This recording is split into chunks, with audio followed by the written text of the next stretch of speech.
తెలంగాణలో బోనాలు అతిపెద్ద పండుగన్నారు మంత్రి వివేక్ వెంకటస్వామి. అన్ని వర్గాలు కలిసి బోనాల వేడుకను జరుపుకుంటారని చెప్పారు. హైదరాబాద్ జియాగూడలోని దర్బార్ మైసమ్మ బోనాల వేడుకలకు హాజరయ్యారు మంత్రులు వివేక్ వెంకటస్వామి, అడ్లూరి లక్ష్మణ్. మంత్రులకు ఆలయ కమిటీ సభ్యులు ఘన స్వాగతం పలికారు. అమ్మవారికి పట్టుబట్టలు సమర్పించారు మంత్రులు. శివసత్తుల పూనకాలు, తోలుబొమ్మల ఆటలు, ఒగ్గు కళాకారుల నృత్యాలతో ఆలయ ప్రాంగణమంతా సందడిగా మారింది. పోతురాజులతో కలిసి డాన్స్ చేశారు మంత్రి వివేక్ వెంకటస్వామి.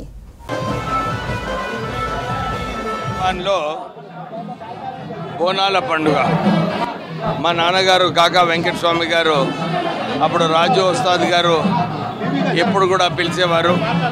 వారు ఆ రోజులలో అటెండ్ చేస్తూ ఈరోజు కృష్ణ గారు నన్ను పిలవడం జరిగింది. చాలా సంతోషంగా ఉంది. మన ఈ తెలంగాణ ప్రాంతంలోనే హైదరాబాద్ సిటీలో బోనాలు ఒక పెద్ద పండుగ.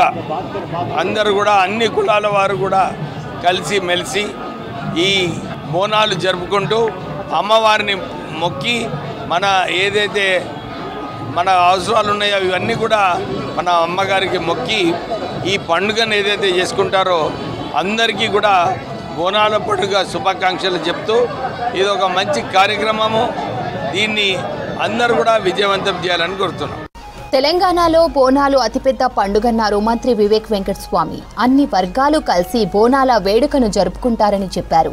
హైదరాబాద్ జియాగూడలోని దర్బార్ మైసమ్మ బోనాల వేడుకలకు హాజరయ్యారు మంత్రులు వివేక్ వెంకటస్వామి, అడ్లూరి లక్ష్మణ్. మంత్రులకు ఆలయ కమిటీ సభ్యులు ఘన స్వాగతం పలికారు. అమ్మవారికి పట్టు బట్టలు సమర్పించారు మంత్రులు. శివసత్తుల పూనకాలు, తోలుబొమ్మల ఆటలు, ఒగ్గు కళాకారుల నృత్యాలతో ఆలయ ప్రాంగణమంతా సందడిగా మారింది. పోతురాజులతో కలిసి డాన్స్ చేశారు మంత్రి వివేక్ వెంకటస్వామి.